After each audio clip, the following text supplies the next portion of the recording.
Olá, prosseguindo no estudo do Evangelho segundo o Espiritismo, seu capítulo 13, não saiba a vossa mão esquerda o que dê a vossa mão direita. Hoje, nas instruções dos Espíritos, vamos ver algumas coisas a respeito de caridade material e caridade moral. Há duas mensagens recebidas de Espíritos por Allan Kardec. Uma delas é da irmã Rosália, que foi obtida em Paris no ano de 1860. A irmã Rosália, ela faz uma série de exortações para que pratiquemos a caridade material e a caridade moral. E ela enfatiza as consequências deste ato após o retorno ao mundo espiritual. Baseado naquela explicação de Jesus, não é? Que se nós praticarmos a caridade, seremos recompensados na ressurreição dos justos. Ou seja, se praticarmos a caridade, receberemos, ao retornar à pátria espiritual, os benefícios do bem que praticamos aqui, através da caridade, seja caridade material, seja caridade moral. Aí pode-se perguntar, puxa, mas então eu vou fazer a caridade para obter um benefício, um retorno? Que seja assim. Aqui na Terra, no nosso grau de evolução ainda, apegados a estas motivações de prêmio e castigo, nós temos muito isso forte em nós, porque enquanto predomina neste mundo o ego sobre o self, o egoísmo sobre o altruísmo, a matéria sobre o espírito, enquanto prevalecer este lado, já que estamos num mundo de expiação e provas, vamos utilizar os elementos disponíveis que nos motivem. Não é? Então, ela reafirma o ensinamento de Jesus. Sereis recompensados, não é? Na ressurreição dos justos, no retorno à pátria espiritual. Ela enfatiza isso. E que seja para nós um elemento de incentivo e de motivação para que não deixemos de praticar a caridade.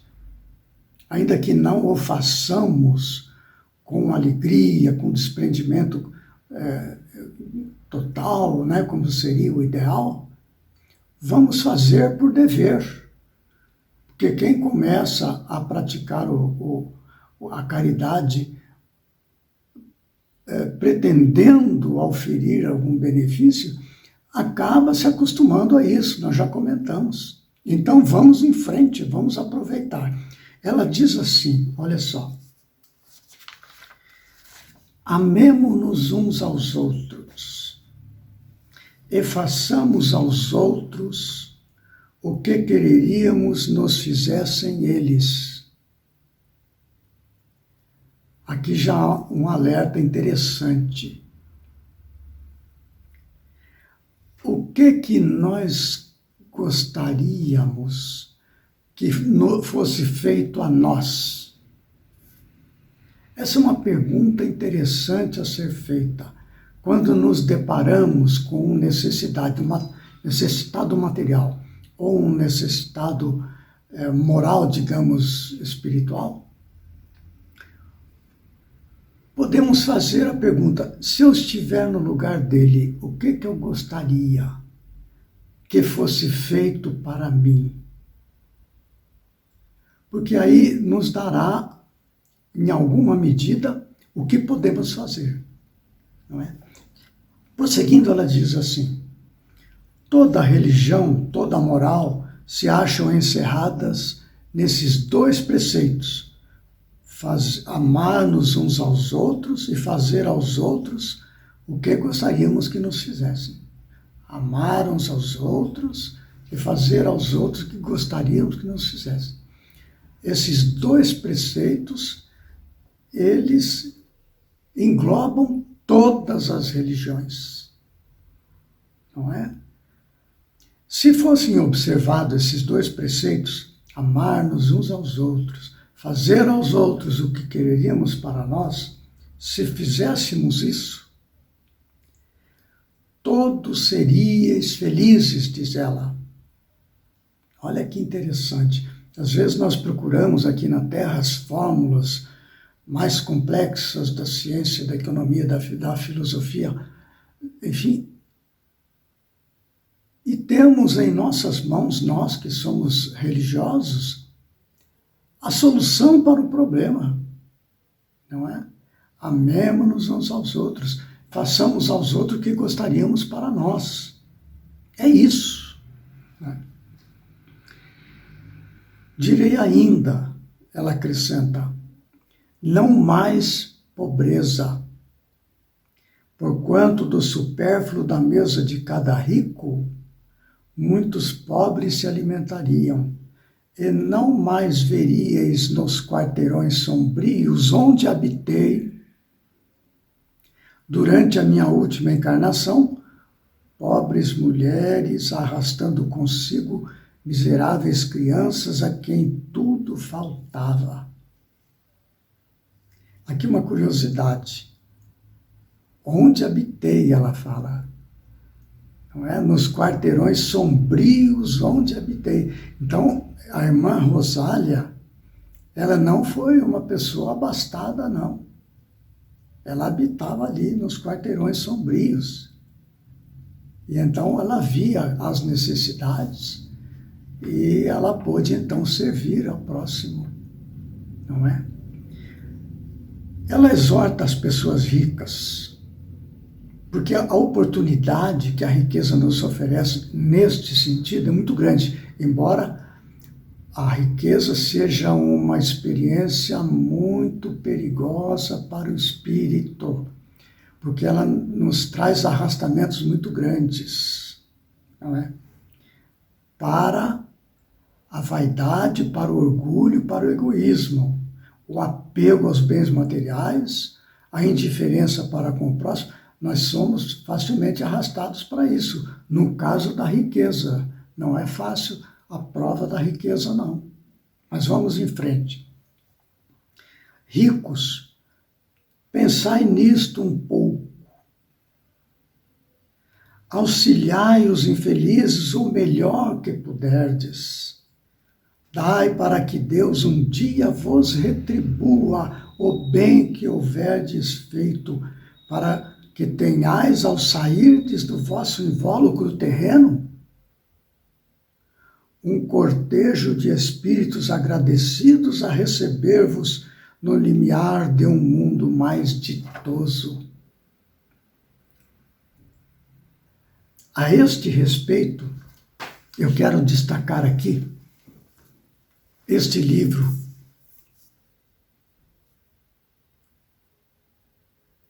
O Céu e o Inferno, de Allan Kardec, não é?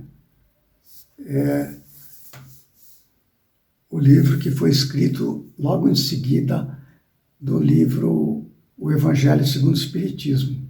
O Evangelho segundo o Espiritismo foi publicado por Allan Kardec em 1864. Este livro, O Céu e o Inferno, no ano seguinte, em 1865.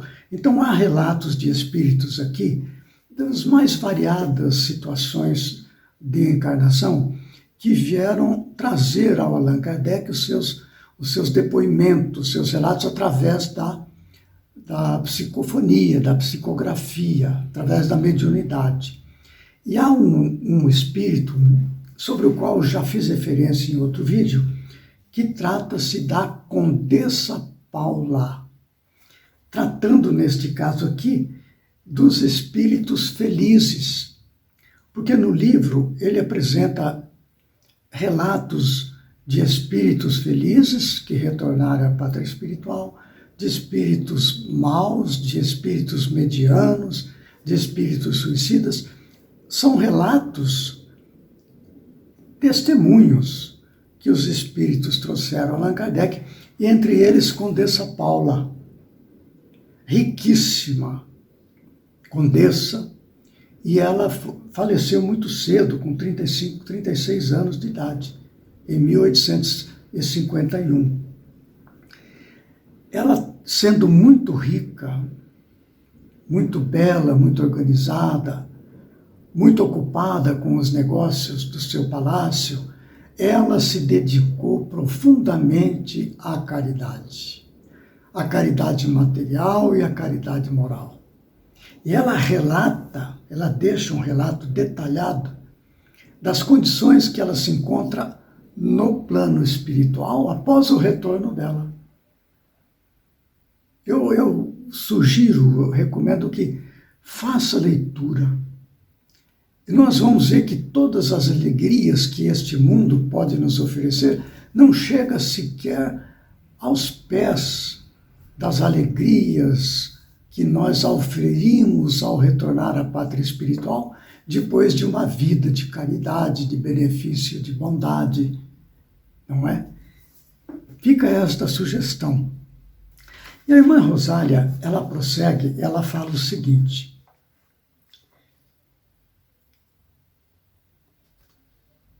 se pudesseis saber da alegria que experimentei, mesmo caso da Condessa Paula, aqui a irmã Rosália, né?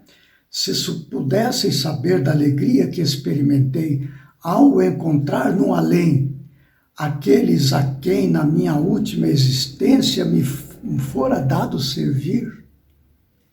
Mais adiante ela complementa esta ideia, ela fala assim: encontrei aqui um dos pobres da terra a quem por felicidade eu pudera auxiliar.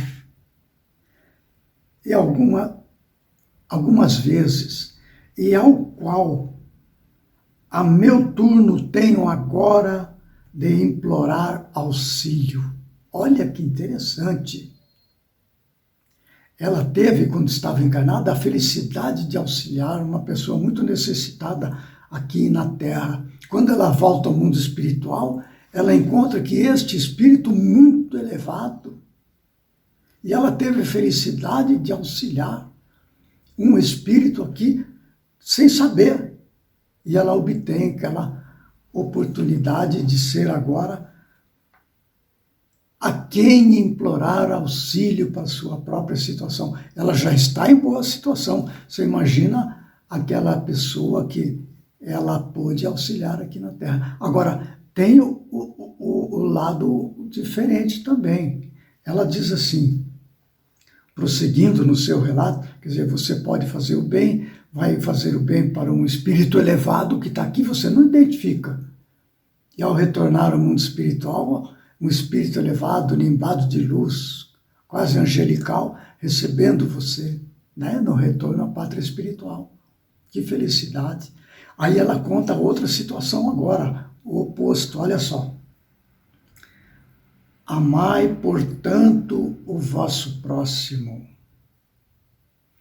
Amai-o como a vós mesmos, pois já sabeis agora que, repelindo um desgraçado, estareis, quiçá, afastando de vós um irmão, um pai, um amigo vosso de outrora. Se assim for, de que desespero não vos sentireis presa ao reconhecê-lo no mundo dos espíritos? Dá para imaginar a dor moral.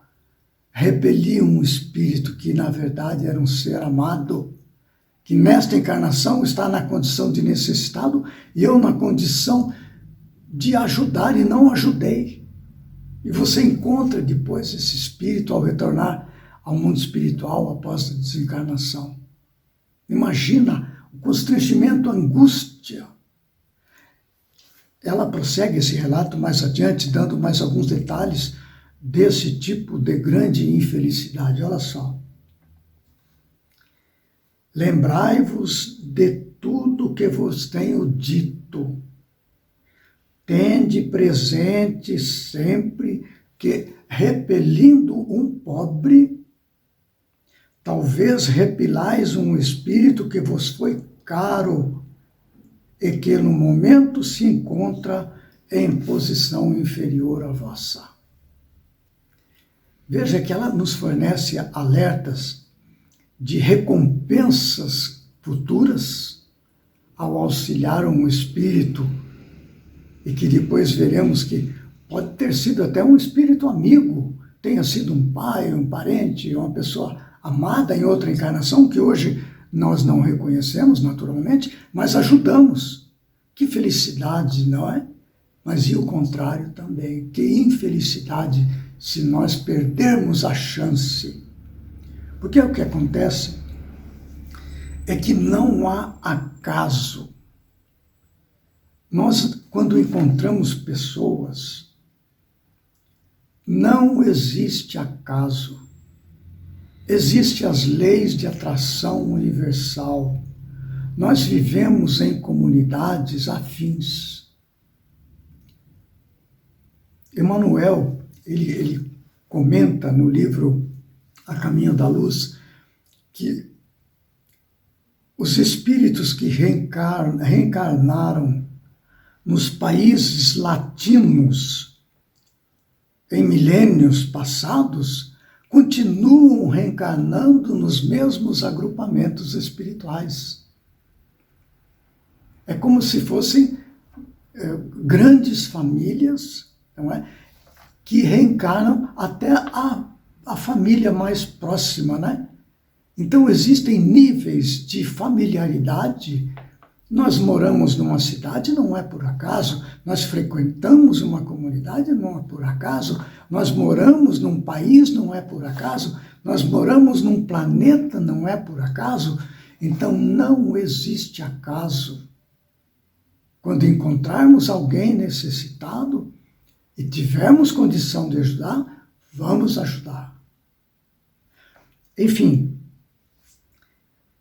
depois ela prossegue que fique estes alertas que ela nos traz como incentivo para a gente refletir e nos envolver na prática da caridade material. É importante, porque aquele que necessita, aquela que necessita, às vezes pode sucumbir numa encarnação, perder a oportunidade que a encarnação lhe ofereceu naquela situação de penúria, de dificuldade necessária para a experiência do espírito. Aquela criatura está prestes a sucumbir e perder a experiência reencarnatória.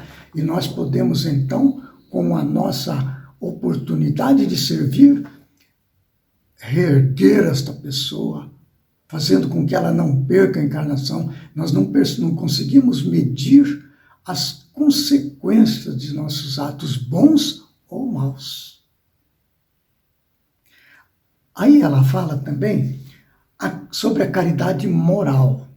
Ela diz assim: a caridade moral consiste em se suportarem umas às outras as criaturas, e é o que menos fazeis nesse mundo inferior, onde vos achais por agora encarnados. Ela diz assim: grande mérito há, crede-me, em um homem saber calar-se, deixando fale outro mais tolo do que ele. Eu vou repetir isto aqui, que nós sabemos quanta discussão inútil, quantos ódios nascem de uma pessoa falar uma coisa que não concorda, ou retrucar, acaba virando uma briga, e etc. Nós sabemos bem como é. Olha o que ela diz. Grande mérito há. É uma caridade isto, viu, gente? Grande mérito há, crede-me, em um homem saber calar-se, deixando fale outro mais tolo do que ele. Não é uma tarefa fácil, concordamos, né? Mas é preciso estar atentos. É uma forma de caridade.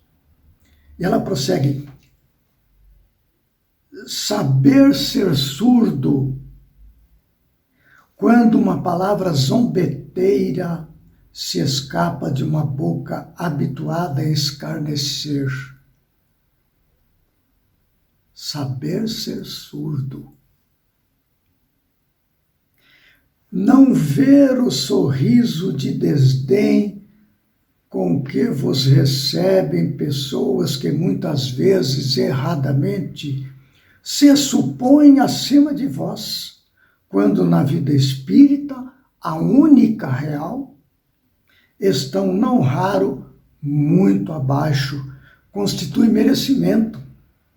Não ver o sorriso, de desdém, constitui merecimento, não do ponto de vista da humildade, mas da caridade. E ela completa: porquanto não dar atenção ao mau proceder de outrem é caridade moral. Essa mensagem dela, extraordinária, tem mais outros detalhes, não é? E que deixamos aqui para que quem estiver interessado faça a leitura integral da mensagem e a gente vê quantos detalhes importantes de orientação, que a irmã Rosália nos deixa. Há também uma outra mensagem, um espírito protetor que foi dado na cidade de Lyon em 1860. Eu só vou dizer dessa mensagem o seguinte: amigos, de 1000 maneiras se faz a caridade. Podeis fazê-la por pensamentos, por palavras e por ações. Comentamos isso já no vídeo anterior. E aí ele discorre, fala de consciência, não vamos adentrar, porque não temos assim muito tempo. Então ficamos por aqui, neste vídeo, e retornaremos no próximo vídeo, também com novas instruções dos Espíritos deste capítulo 13, não saiba a vossa mão esquerda o que dê a vossa mão direita, tratando de a beneficência. Até lá, então, que Jesus nos ampare a todos.